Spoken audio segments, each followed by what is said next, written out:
What I like most about the SIA Association is that it's a group of folks, all of us executives, mature executives, been around the block, we won't say how many years, but all of us for a while.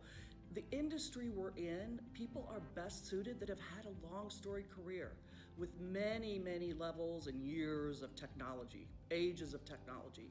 So that helps. So we're kind of birds of a feather.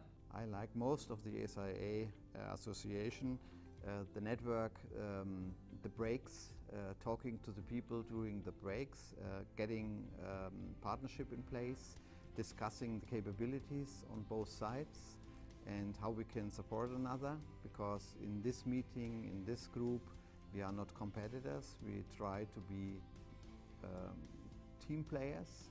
I'd say the best thing about it is meeting with like-minded people who have a lot of the same goals, although, there's people that are competitors. When everybody comes together, it seems like there's a lot of collaboration, the sharing of ideas and direction of the marketplace.